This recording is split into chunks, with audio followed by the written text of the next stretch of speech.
51 y hoy vamos a introducirnos también con este Salmo 51 y a tratar de entender algunas cuestiones más específicas con respecto al arrepentimiento. Amén.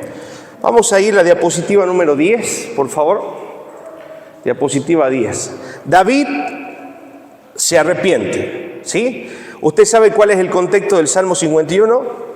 Sabíamos que el rey David, en un momento de esparcimiento en el que él debía haber estado frente a la batalla, se queda en su reino, desde ese lugar ve a una mujer bañándose, la codicia con sus ojos, la trae, termina teniendo relaciones sexuales con ella y para tratar de tapar el embarazo que ella tiene, termina de alguna manera también cometiendo homicidio, matando al esposo de esta mujer que era Urías Eteo. Amén. Ahora, en este tiempo en el que él no confiesa su pecado, en este tiempo de dolor, de amargura, escribe este Salmo 51, que es un salmo de arrepentimiento. Amén. Él, en este lapso en el que no confesó su pecado, aproximadamente se cree que estuvo un año y algunos meses más sin confesar este pecado. Y vamos a poder observar mientras leemos este salmo cómo el pecado no confesado en la vida de un hombre, de una mujer de Dios, termina siendo algo totalmente nocivo y destructivo para la vida espiritual nuestra. Amén. Entonces vamos a ir analizando. David se arrepiente y leamos esto. Ten piedad de mí, oh Dios, conforme a tu misericordia. Conforme a lo inmenso de tu compasión, borra mis transgresiones. Mire lo que dice el primero. Ten piedad de mí, oh Dios, conforme a tu misericordia. ¿Qué reconocía David de Dios? ¿Que era un Dios? Eso quiere decir que David tenía conocimiento de Dios. Por eso podía acercarse a Dios a pedirle perdón. Sabía que si él iba delante de Dios con un corazón humillado, Dios lo iba a perdonar. Muchos de nosotros estamos a veces en esta situación de pecado, de amargura, y al no conocer el carácter misericordioso, el carácter compasivo de Dios, tenemos temor de acercarnos a Él para pedir perdón. Amén. Entonces es muy importante empezar a observar y a entender este salmo también como una aplicación para nuestras vidas, que cuando nos acercamos a Dios con humildad, Él nos escucha y Él nos perdona si hay arrepentimiento. Amén. David conocía esto, por eso empieza diciendo: conforme a lo inmenso de tu compasión, borra mis transgresiones. Lávame por completo de mi maldad. Amén. ¿Qué conocía también David? Que el único que podía lavarlo por completo, ¿quién era? Dios. Amén. Él también reconocía que no podía calmar su culpa haciendo obras o haciendo sacrificios, sino que el único que podía borrar realmente de su corazón y de su conciencia este pecado para traer nuevamente paz a su vida era Dios. Amén. Dice: límpiame de mi pecado, porque yo, ¿qué dice? Reconozco mi transgresión. Decirle a que tenés al lado: si no reconocemos nuestro pecado, Dios no nos puede perdonar. Amén. Reconozco mis transgresiones. Eso es parte fundamental del arrepentimiento. Reconocer que hemos hecho mal. Reconocer que hemos pecado en contra del Señor. Alguien puede venir y decir: sí, estoy arrepentido, perdóname. ¿Servirá eso? No. ¿Qué tenemos que hacer cuando pedimos perdón a alguien? Te pido perdón por esta situación en particular. Te pido perdón específicamente porque hice esto. Te pido perdón porque específicamente hice aquello. Amén. Debemos ser específicos. No podemos ir delante de Dios y delante de nuestro hermano generalizando: y te pido perdón por esto, o directamente te pido perdón y ya. No, debemos ser específicos en nuestro arrepentimiento y en nuestra oración delante de Dios y en nuestra confesión delante de nuestros hermanos. Debemos ser específicos, porque ahí estamos demostrando que estamos reconociendo siendo. Es fundamental para el ser humano y para nosotros como hijos de Dios reconocer nuestra transgresión. Y mi pecado está, mire lo que dice ahí, límpiame de mi pecado porque yo reconozco mis transgresiones y mi pecado está siempre delante de mí. Contra ti he pecado. Mire, y he hecho lo malo delante de tus ojos. Mire, ¿qué había hecho David? Se acostó con Betsabé, mató a su esposo Urías Eteo, pero él reconoce que primero pecó ¿contra quién? Amén. Cuando nosotros nos enojamos, cuando nosotros hacemos mal contra alguien, no estamos primeramente ofendiendo o lastimando a esa persona. Lo estamos primero lastimando y ofendiendo ¿a quién? A Dios. Por eso David reconocía que primeramente había ofendido a Dios. Amén. Contra ti he pecado, he hecho lo malo delante de tus ojos, de manera de que eres justo cuando hablas. Otra vez reconoce el carácter de Dios. ¿Cómo es Dios? Justo. Y sin reproche cuando juzgas. Amén. Así es Dios. ¿Cómo es? Justo y sin. ¿Será que podemos decirle, Señor, es que yo lo hice porque Natanael me vio mal y bueno, yo reaccioné así? No, reaccionamos mal y punto. Eso es sin reproche. Dios es un Dios justo al cual nosotros no podemos excusarnos ni justificarnos. Amén. ¿Será que Dios conoce todo de nosotros o conoce algo?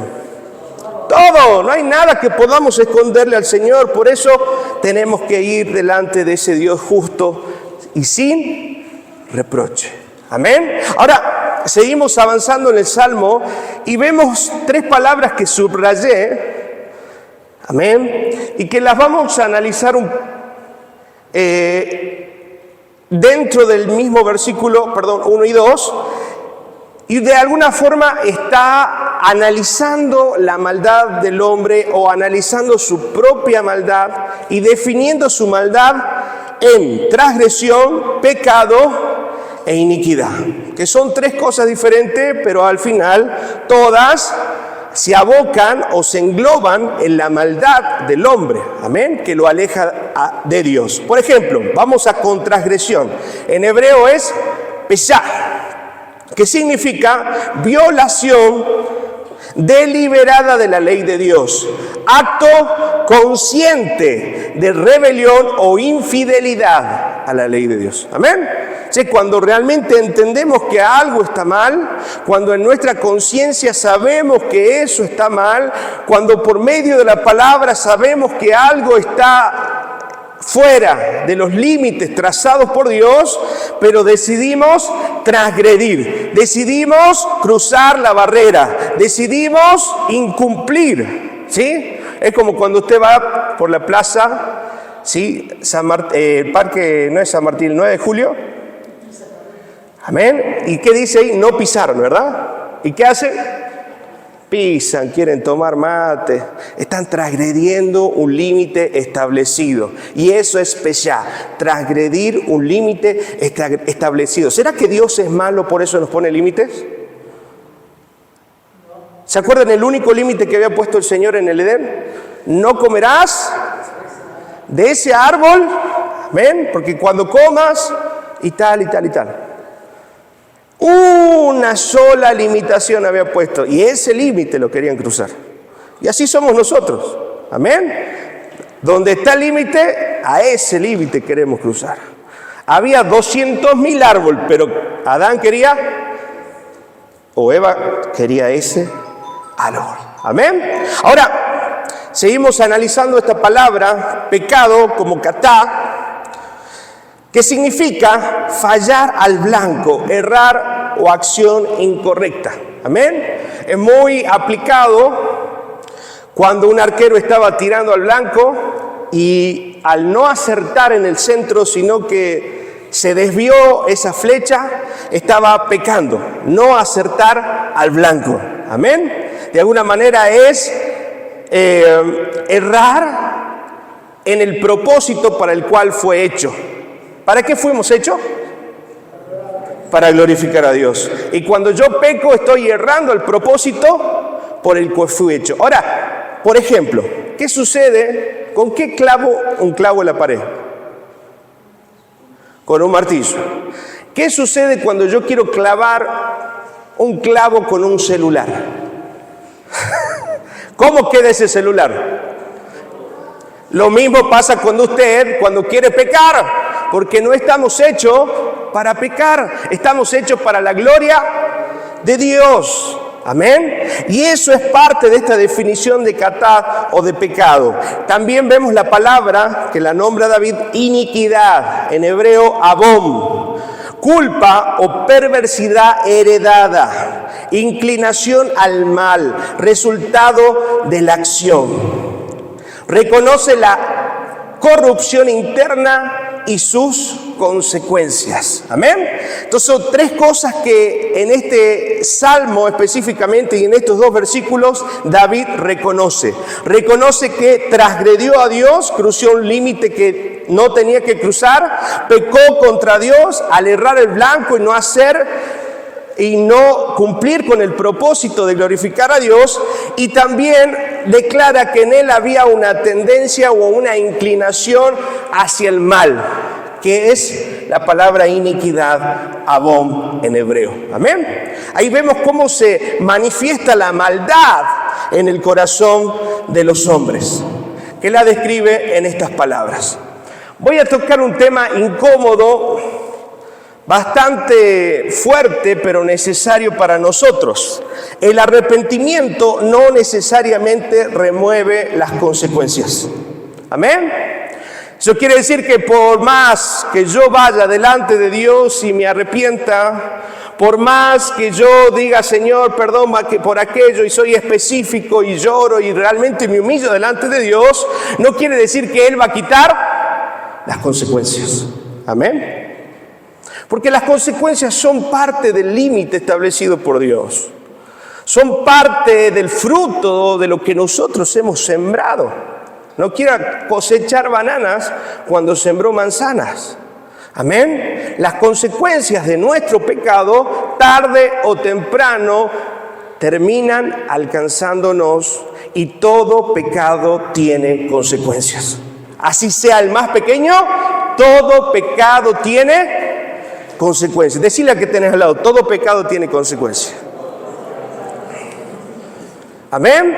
Y vamos a analizar en la historia de David, y vemos aquí una historia en la cual Amnón, hijo de David, medio hermano de Tamar, otra hija de David con otra mujer, ya vemos ahí el pecado de David, porque los reyes en Deuteronomio solamente podía tener una mujer, pero David tuvo, al igual que su hijo Salomón, que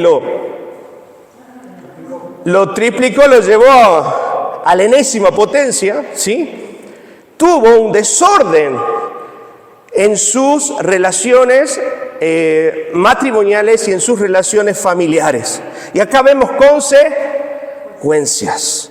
Entonces, Amnón, medio hermano de Tamar, termina de alguna manera llevándola a su lugar, porque fingió estar enfermo. Todos conocen la historia, ¿verdad? Fingió estar enfermo. En ese fingir estar enfermo, abusó de ella, la violó, y después luego la rechazó y la echó de su casa. Amén. Ni siquiera la tomó por esposa, ni trató de hacer algo como para remediar lo que había hecho, porque eso hace el pecado. Hasta que nos satisfacemos, después eso ya no lo queremos en nuestra vida y utilizamos a las personas. Eso quiere decir que había un deseo egocéntrico y egoísta en su corazón. Solamente quería satisfacer un deseo, y luego de haberlo hecho, ya no lo quería en su vida. ¿Se dan cuenta? Ahí vemos el corazón egoísta del hombre. Ahora, fruto de este hecho desafortunado en la familia de David, surge un hijo también, pero ahora sí, hermano de Tamar, que quiere tener venganza sobre Amnón y quiere matar a Amnón por lo que hizo, que al final lo termina haciendo. Termina matando y vengando a Tamar, su hermana. Amén. Ahora, fíjese todo esto, porque al final Absalón, hijo de David también, al ver que su padre, escuchen estos padres, al ver que su padre David no corrigió a su hermano y no hizo nada por hacer justicia por su hermana, él se termina rebelando contra su padre. Escuchen, padres, porque cuando ustedes obran injustamente, levantan rebelión en el corazón de sus hijos. Amén. Tengan mucho cuidado porque la rebelión es parte de esta injusticia, que a algunos hijos les permite una cosa y a otros no. No, la ley tiene que ser pareja para todos. Amén. Y a todos debemos corregirlo si hay pecado en sus vidas. Ahora, miren lo que dice 2 de Samuel capítulo 12, versículo de 9 al 12. Porque has despreciado la palabra del Señor, haciendo lo malo a sus ojos. Has matado a espada a Urías Heteo. ¿A quién le estaba hablando el Señor? A David. Has tomado su mujer para que sea mujer tuya y lo has matado a espada de los hijos de Amón. Ahora pues la espada nunca se apartará de tu casa, porque me has despreciado y has tomado la mujer de Urías Heteo para que sea tu mujer. Mire qué tremendo, consecuencias. Amén. Por medio de esto, otra de las consecuencias que David tuvo de su pecado y de haber manchado sus manos con sangre inocente y leal, como fue la de Urías Heteo, es que él no pudo construir el templo de Dios. Lo tuvo que hacer Salomón, su hijo. Pero él, porque tenía sus manos manchadas de sangre inocente, otra consecuencia de su maldad, no pudo construir ese templo. Y ahora vemos también la desgracia de que la espada no se iba a apartar de su casa. Qué tremendo, ¿verdad? Todo este desenlace por un momento de placer, por un momento de locura. Tengan mucho cuidado, jóvenes, jovencitas, hombres, mujeres de Dios, de darle rienda suelta a nuestra carne, porque un momento de locura puede traer consecuencias no solo a nosotros, sino a nuestras generaciones. Amén. Mire, así dice el Señor: he aquí, de tu misma casa levantaré el mal contra ti, y aún tomaré tus mujeres delante de tus ojos y las daré a tu compañero. Y éste se acostará con tus mujeres a plena luz del día. En verdad, tú lo hiciste en secreto, pero yo lo haré esto delante de todo Israel a plena luz del sol. Qué tremendo, ¿no? Lo que pensamos que hacemos en secreto y nadie nos ve, lo que pensamos que podemos ocultarlo en secreto, Dios lo está viendo y tarde o temprano lo va a manifestar. Amén. Nadie puede burlarse del Señor. Nadie puede burlarse de Dios. Por eso es muy importante arrepentirnos si está algo en nuestros corazones, si algo estamos haciendo mal y estamos transgrediendo los límites del Señor, creyendo que nadie nos está viendo. Tarde o temprano, decirle a que tenés al lado, tarde o temprano, todo sale a luz. Amén. Tarde o temprano. Ahora, miren la consecuencia, porque acá le dice que va a levantar de entre su casa a alguien que iba a tomar a sus mujeres. ¿Saben quién fue ese? Absalón. Su propio hijo, por el consejo de Aitofel, uno de los consejeros reales, ¿sí? Y miren la conexión que hay, porque Aitofel era abuelo de Betsabé. ¿Se acuerdan la mujer con la que se acuesta David? Aitofel era abuelo de Betsabé, y al ver también esa irregularidad y ese pecado en el corazón de David, también se rebeló. Así como se rebelaron sus hijos, también se rebeló el consejero. Y el consejero le aconsejó a su hijo Absalón que se acueste con todas sus concubinas a plena luz del día, cumpliéndose esta profecía. ¡Wow! El pecado tiene... No pasa nada y nadie me ve, no es tan grande. El pecado tiene consecuencias. Amén. No hay pecados grandes y pequeños, hay pecados y todos ellos tienen consecuencia. Por eso debemos cuidarnos, por eso debemos buscar al Señor y llenarnos de Él para no tener deseos que deshonren el nombre de Dios. Amén. Por eso, madres, padres, llénense de Dios para que cuando sus hijos quieran encaminarse por el camino torcido, amen más a Dios que a sus hijos y los puedan corregir. Porque a veces amamos más a nuestros hijos que a Dios y por eso no marcamos los límites que tenemos que marcar. Y a eso Dios no le agrada. Amén. Sobre todas las cosas está el Señor. Amarás al Señor tu Dios con toda tu alma, con toda tu mente, con todo tu corazón y con todas tus fuerzas. Vamos a ver qué sucede cuando no confesamos. Nos sentimos acusados. Mire lo que dice Salmo 51:3, que lo hemos leído recién y lo profundizamos. Porque yo reconozco mis rebeliones y mi pecado está siempre... ¿Qué quiere decir mi pecado está siempre delante de mí? Que todo el tiempo estaba siendo ¿qué? Acusado por su pecado. Su conciencia no estaba en paz. Su conciencia estaba intranquila. Imagínense en un año y un par de meses sin dormir, sin descansar, sin comer, en angustia, en tristeza, en depresión, por no confesar. Amén. Eso sucede cuando no confesamos, nos sentimos acusados. Otra cosa que sucede es que perdemos el gozo. Salmo 51, versículo 8. Perdemos el gozo cuando no hablamos y no somos libres de nuestra maldad. Hazme oír gozo y alegría y se recrearán los huesos que has abatido. ¿Ven? David no había confesado su pecado, David seguía guardando su maldad. Y eso hizo como resultado que se produjera en él la pérdida del gozo y la alegría. Y cuando habla ahí de recrean y que se recreen mis huesos, está hablando de su salud. Amén.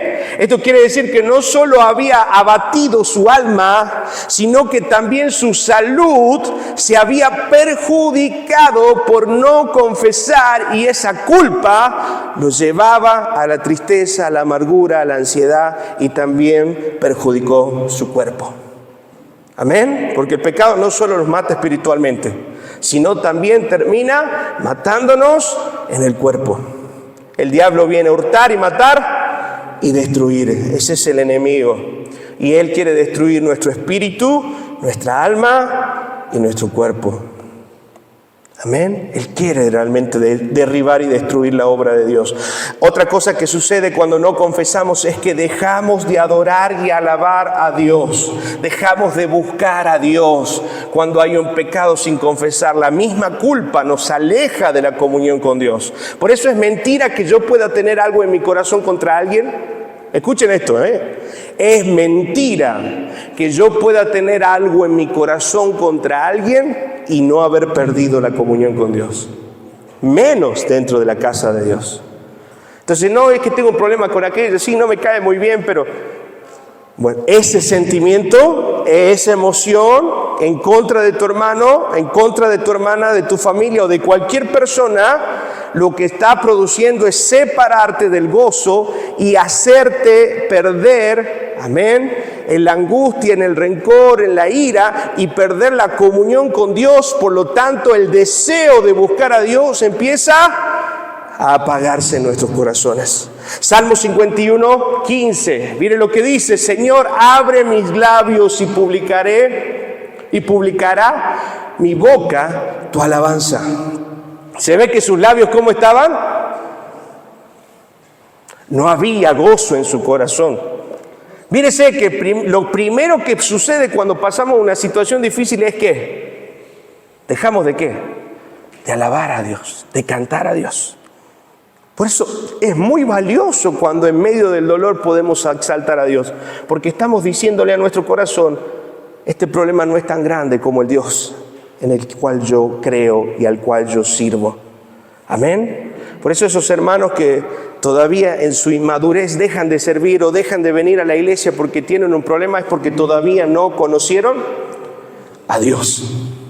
Cuando yo conozco la grandeza, el poder de mi Dios, aún en medio del dolor, en medio de la desesperación, voy a alabar y a reconocer, porque el gozo de Dios no se va de mi vida, porque confío y conozco a Dios. Amén. Mire, otra cosa que sucede es que podemos enfermarnos físicamente. Salmos 32, versículos del 3 y 4. También es un salmo escrito por David en estas circunstancias. Mientras callé, ¿qué dice? Mientras no dije nada, mientras me guardé todo lo que tenía dentro, mientras no confesé, mientras seguí escondiendo mi pecado, mientras traté de tapar mi maldad y no exponerla, envejecieron mis huesos y mi gemir todo el día. Mi cuerpo se desgastó, mis ánimos cayeron. La ansiedad, la tristeza, la angustia empezó a entrar a mi mente. Perdí el gozo de Dios y no solo el gozo. Mi cuerpo empezó también a ser repercutido por esta situación. Versículo 4, mire lo que dice. Porque de día y de noche se agravó sobre mí tu mano. O sea que él sentía literalmente que Dios lo estaba aplastando. Literalmente sentí el peso de la justicia de Dios sobre su vida, porque no quería hablar y no quería confesar, no quería abrir su boca para declarar su maldad. Se volvió mi verdor en sequedades de verano. Amén. ¿Qué sucede cuando no confesamos y cuando guardamos pecados ocultos en nuestro corazón? Nuestra vida se seca.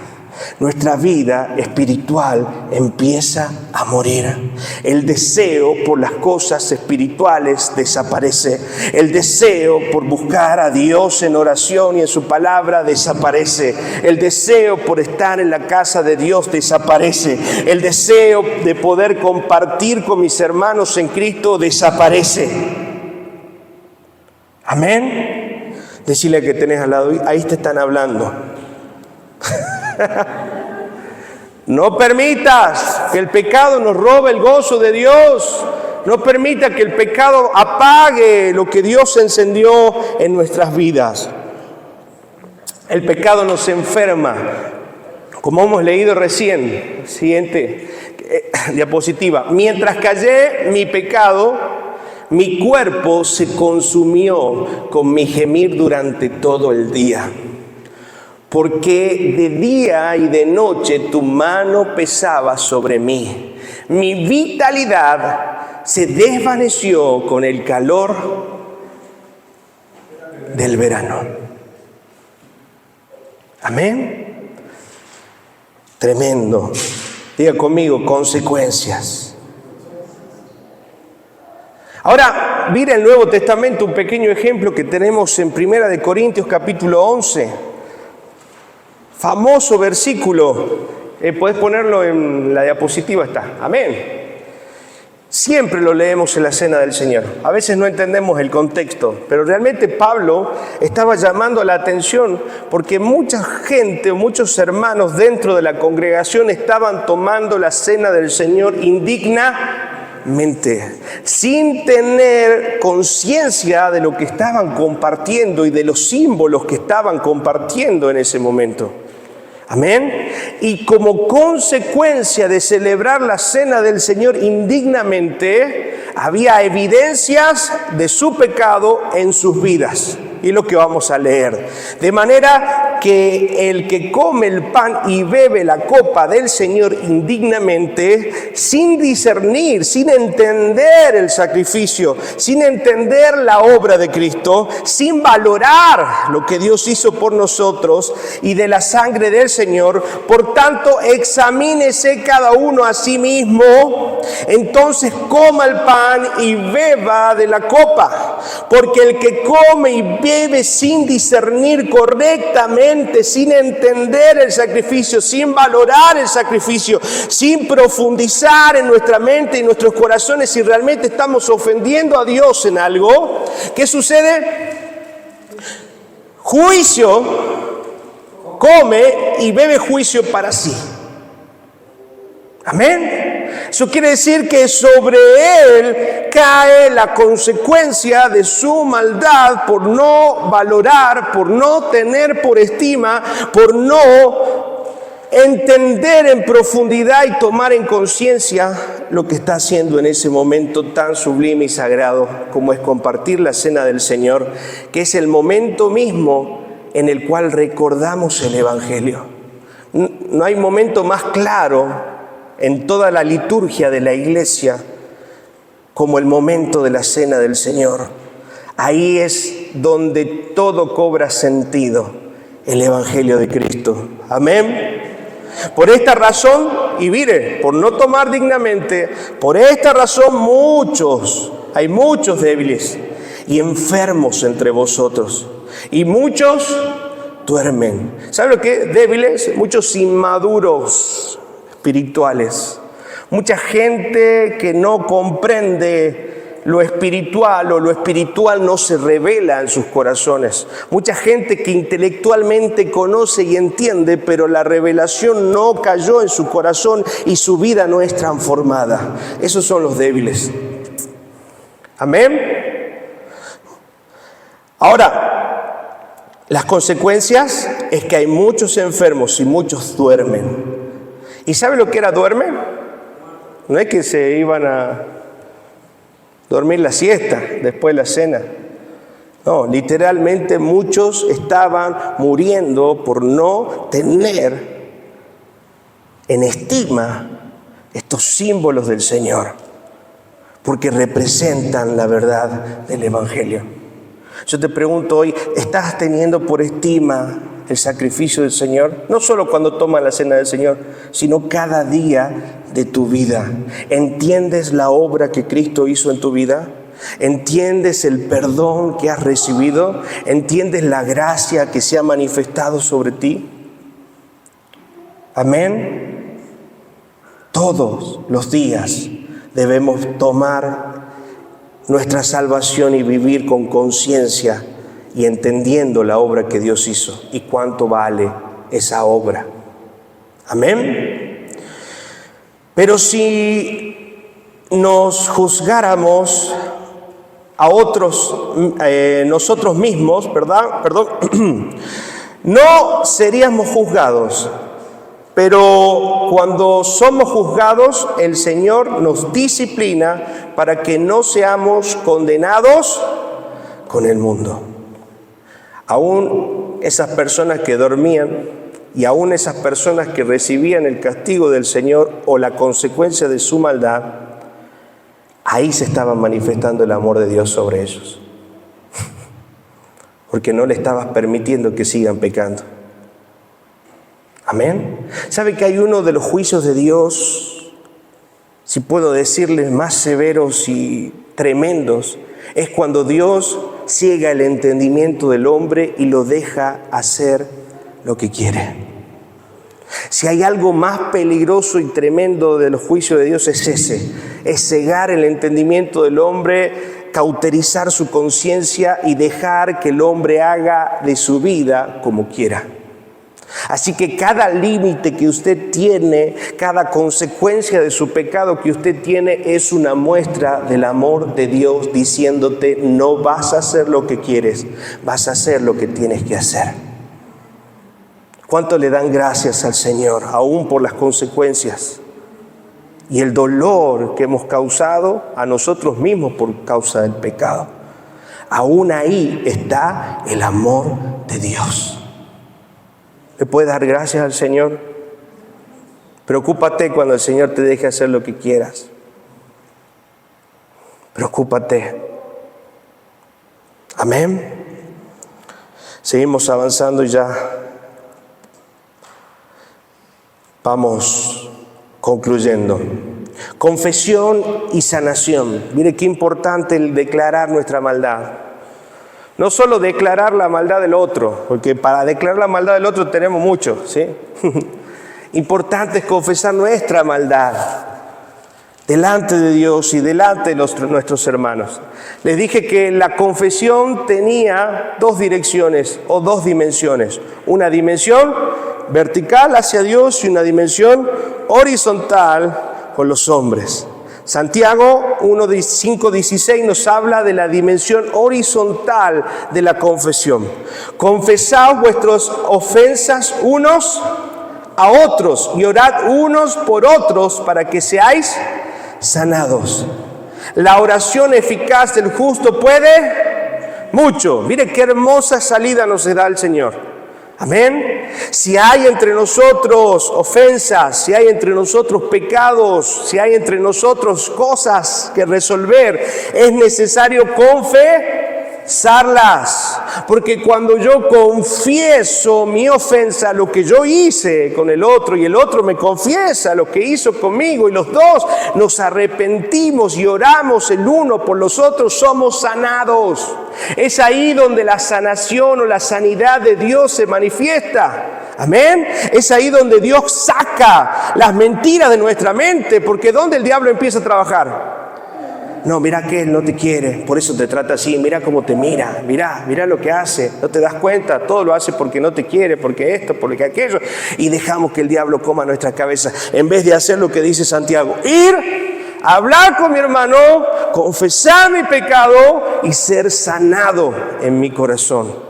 Esto es un principio muy importante en la casa de Dios y en su hogar, en su familia.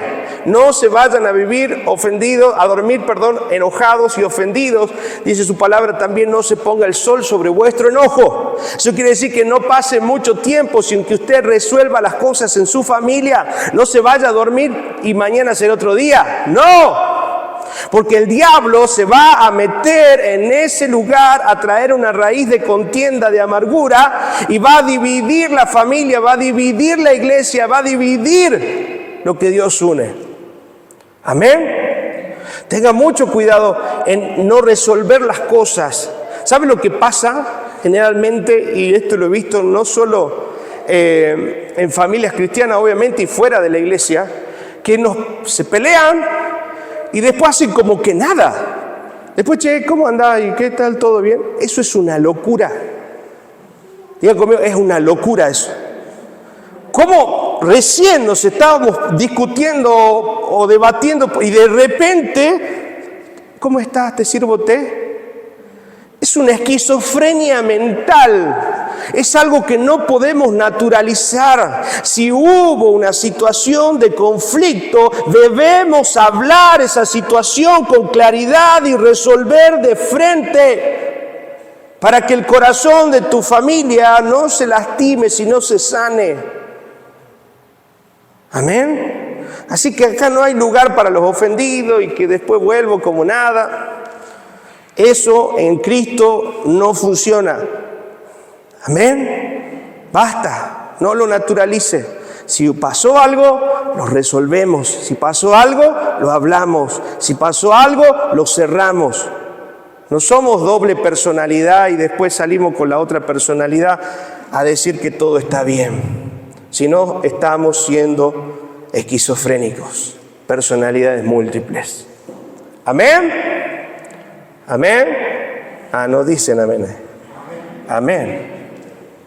Amén. Cristo y mi pecado. Salmo 32, versículo 1 dice: cuán bienaventurado es aquel cuya transgresión es perdonada y cuyo pecado es cubierto. Amén. La sangre de Cristo es lo que hace posible que mi pecado sea cubierto, sea lavado, sea redimido por ese precio hermoso, como decía Pedro, preciosa sangre. Amén. Preciosa sangre. El valor de esa sangre, de ese sacrificio, es la que nos perdona, nos libera de toda culpa y condenación. ¿Por qué tenemos dificultad en arrepentirnos? Primero, el orgullo en nosotros. Segundo, justificamos el pecado. Tercero, pensamos que la culpa es del otro. Cuarto, no queremos abandonar el pecado, aunque quizás no lo admitamos de esa forma. Por eso no nos queremos arrepentir. Hay orgullo, hay justificación, culpamos al otro, no nos hacemos cargo y no queremos abandonar el pecado. Analice su corazón. ¿Cuál de las cuatro surge cuando le toca arrepentirse? ¿Cuál de las cuatro características se manifiesta en su carne cuando es el momento de confesar algo delante del Señor o delante de alguien, de un hermano, por ejemplo? ¿Amén? Cuando algo está mal, está mal. No es que pasó aquel, que sí, que va y que vino y que subió. Está mal. No nos justifiquemos, porque si no, nunca nos vamos o nunca vamos a ser transformados. Dios, acuérdese, Dios puede levantarnos del pecado más grave, pero nunca nos va a levantar de una excusa. ¿Amén? No se justifique. Termino con esto. ¿Qué pasa cuando nos arrepentimos? Y esto es lo más hermoso que podemos experimentar. Cambia nuestra manera de pensar y coincidimos con Dios. Dejamos de pensar mundanamente, dejamos de pensar carnalmente y nos enfocamos al Señor. Eso es arrepentirnos, dejar de pensar como el mundo y empezar a pensar como Dios. Metanoia, volver a lo que Dios piensa, volver a lo que Dios ya designó y admitirlo y reconocerlo como válido y verdadero para mi vida. Eso es parte del arrepentimiento. Amén. Salmo 51, 3 y 4 lo vamos a leer después. Cambia nuestro corazón. 51, 17. Mire lo que hace el Señor cuando nos arrepentimos. Amén. Cambia nuestro corazón. Los sacrificios de Dios son el espíritu quebrantado y el corazón contrito y humillado. No despreciarás tú, oh Dios. Amén. Entonces Dios, ¿qué hace cuando nos arrepentimos? Va a cambiar ese corazón orgulloso, arrogante, mentiroso y justificador y ponernos un corazón humilde como el suyo. Amén. ¿Usted cómo quiere tener el corazón? ¿Como el suyo o como el suyo? Amén. Amén. Ahora, otra cosa que hace el Señor es cambia nuestra voluntad y acciones. Qué hermoso, porque cuando cambia nuestro corazón, cambia los deseos, y al cambiar nuestros deseos van a cambiar nuestras decisiones. Amén. Y nuestra voluntad. 51:13. ¿Qué dice? Entonces, mire, David, después de todo esto, de recibir y confesar y buscar al Señor, termina diciendo algo así: entonces enseñaré a los transgresores tus caminos, y a los pecadores se convertirán a ti.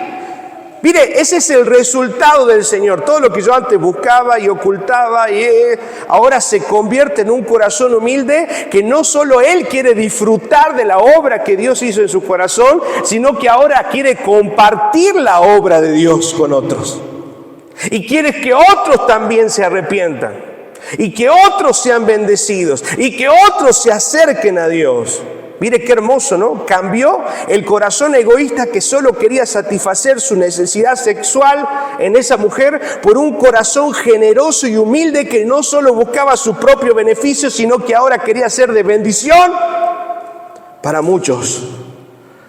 Y por eso hoy estamos leyendo este salmo, porque a través de analizar este salmo, hoy también nosotros estamos entendiendo la obra de Dios, y Él está cumpliendo, David está cumpliendo su palabra cada vez que leemos este salmo, porque Él, por medio de esta escritura, lo que hizo es exponer su maldad y exponer el favor y la gracia de Dios para que otros se conviertan y se arrepientan.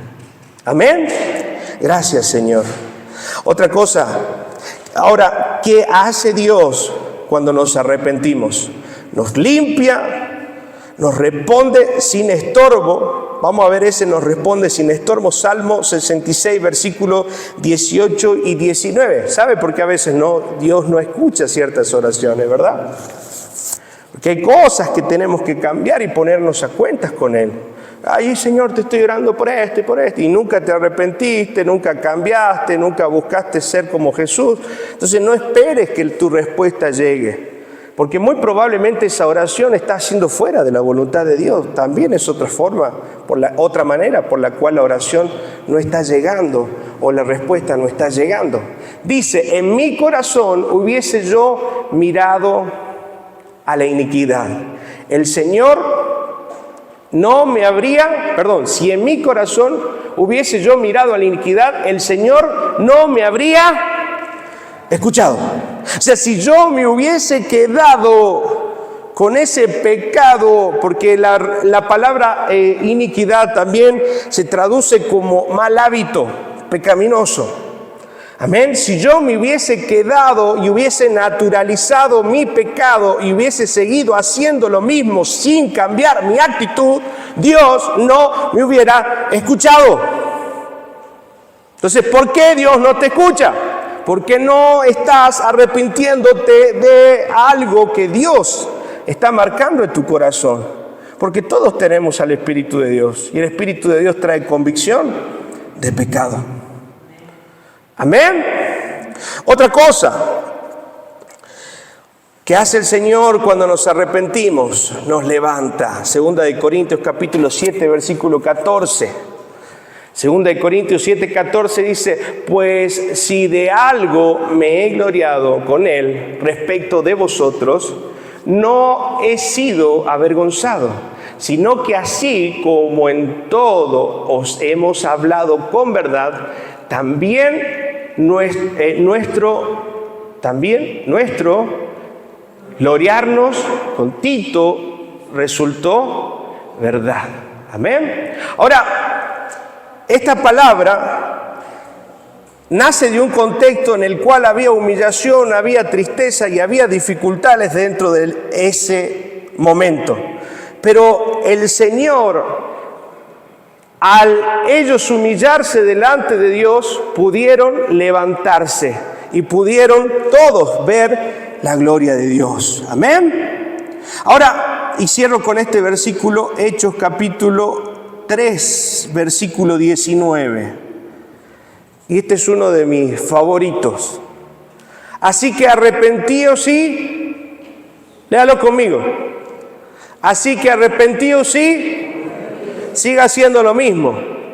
¿Sí dice? Así que arrepentíos y convertíos, volverse al Señor de todo corazón, arrepentimiento, teyubá, para que sean borrados vuestros pecados, para que vengan de la presencia del Señor tiempos de refrigerio.